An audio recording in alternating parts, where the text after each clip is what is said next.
미국 국방장관이 브리핑 자리에서 북한 이야기가 나오자 이렇게 말했습니다. 우리는 이란의 핵 야망을 다루게 될 것이고 그 과정에서 충분한 신호를 보내게 될 거다. 겉으로는 이란 이야기인데 많은 해석이 따라붙는 이유가 있습니다. 이 말이 사실상 북한 같은 다른 핵개발 국가들을 향한 간접 경고로 읽히기 때문입니다. 이 발언이 나온 배경부터 정리해 보겠습니다. 미국과 이스라엘의 대이란 군사작전이 이어지면서 국제사회가 가장 예민하게 보는 지점은 두 가지입니다. 첫째는 이 전쟁이 어디까지 확대되느냐, 둘째는 이 전쟁이 핵 문제로 번지거나 핵 문제를 다른 지역으로 확산시키는 계기가 되느냐입니다.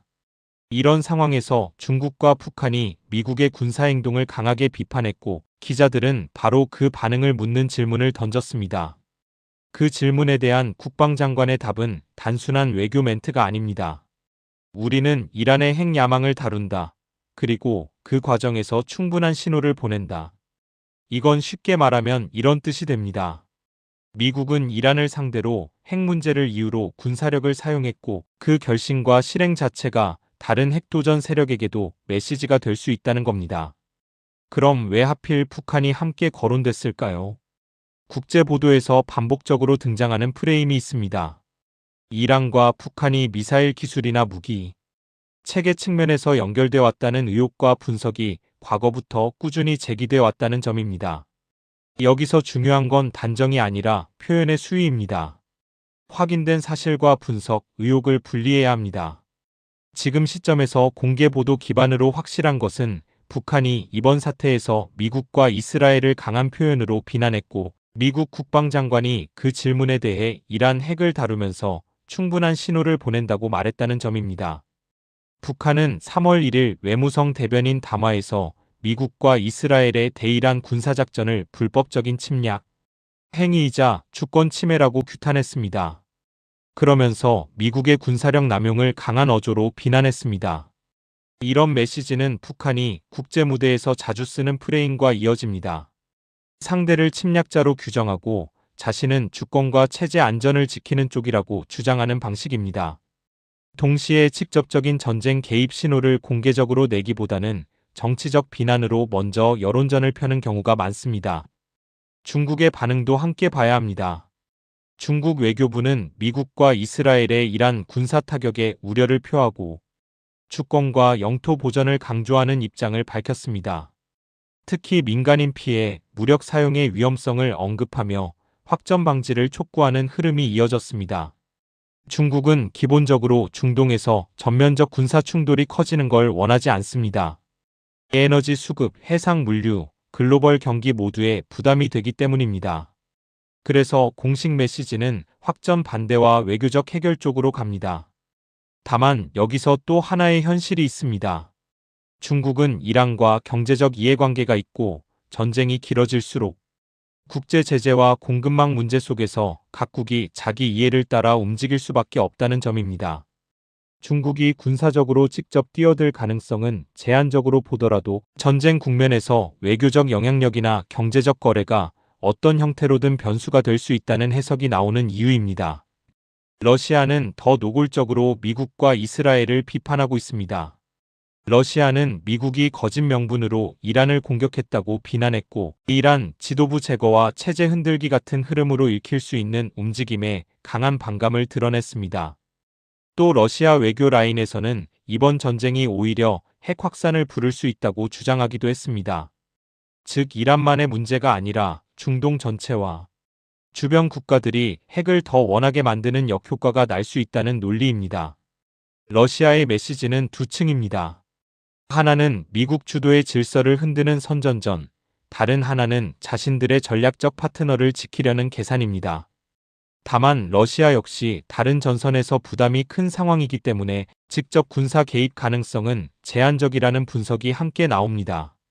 그래서 현실적으로는 외교적 지지, 정보전, 국제 무대에서의 방어막 같은 간접 지원이 더 유력한 형태로 거론됩니다. 이제 핵심 질문으로 들어가겠습니다. 미국 국방장관의 그 말은 정말 북한을 겨냥한 경고일까요? 여기서 미국의 계산을 아주 단순하게 정리하면 이렇습니다. 미국은 이란 문제를 핵 위협으로 규정해 군사력을 사용했다. 이 행동의 선례 자체가 다른 핵도전 세력에게는 심리적 압박이 된다. 그러니 굳이 북한을 콕 집어 말하지 않아도 신호는 충분하다는 겁니다. 그런데 동시에 미국은 북한과의 대화 가능성도 완전히 닿지 않는 모습입니다. 북한은 핵 보유를 기정사실화하려 하고 미국은 비핵화를 원칙으로 내세우지만 현실 외교에서는 대화 채널을 열어두는 발언이 반복돼 왔습니다. 이런 상황에서 공개석상에서 북한을 직접 자극하는 표현을 쓰는 건 협상 공간을 좁힐 수 있습니다. 그래서 간접 경고, 즉 행동을 통해 보여주는 방식이 선택될 수 있습니다. 이 지점에서 북한의 내부 심리도 중요합니다. 해외 분석에서는 북한이 이번 이란 사태를 보면서 오히려 핵 억지력의 필요성을 더 강하게 확신할 수 있다는 관측이 나옵니다. 즉 이란 사례가 북한에게는 핵을 포기하면 위험하다는 교훈처럼 해석될 수 있다는 겁니다. 이렇게 되면 한반도 정세는 더 복잡해집니다. 한국이 대화의 손짓을 내밀어도 북한은 침묵하거나 오히려 군사적 메시지를 강화할 수 있습니다. 그리고 미국은 이란에서의 강경 대응이라는 선례를 통해 억지력을 강화하는 한편 외교의 문도같이 열어두는 이중 전략을 취할 가능성이 있습니다. 정리하겠습니다. 오늘 뉴스의 핵심은 한 문장입니다. 우리는 이란의 핵 야망을 다룰 것이고 그 과정에서 충분한 신호를 보낼 것이다.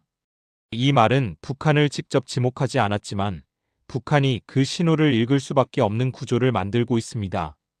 중국은 확전 반대와 외교적 해결을 말하면서도 자신의 이해관계를 따라 움직일 여지를 남깁니다. 러시아는 미국과 이스라엘을 강하게 비난하며 이란 편에서는 외교전을 강화합니다. 북한은 주권 침해 프레임으로 미국을 규탄하면서도 당장 공개적으로 전쟁에 깊이 들어가는 신호는 제한적입니다. 앞으로 우리가 봐야 할 체크포인트는 간단합니다. 첫째, 북한이 추가 담화에서 수위를 더 올리는지. 둘째, 중국과 러시아가 유엔 등 국제 무대에서 어떤 결의와 발언으로 움직이는지. 셋째, 중동 전쟁이 길어지면서 군사기술과 물자의 흐름을 둘러싼 국제 감시가 강화되는지입니다. 이 세 가지가 맞물리면 이란 전쟁은 중동만의 문제가 아니라 한반도 안보와도 연결되는 신호가 될 수 있습니다. 이번 영상은 공포를 키우려는 목적이 아닙니다. 지금 벌어지는 사건이 어떤 신호를 만들고 그 신호가 북한과 한반도 정세에 어떤 파장을 줄 수 있는지 차분하게 읽어보는 것입니다. 여러분은 미국의 이번 메시지가 북한에게 실제로 경고가 된다고 보십니까? 아니면 오히려 북한의 핵 고집을 더 강화시키는 역효과가 날 거라고 보십니까? 댓글로 의견을 남겨주시면 다음 영상에서 주요 의견을 정리해 드리겠습니다. 이 영상에 공감하신 분은 정중하게 구독, 좋아요 부탁드립니다.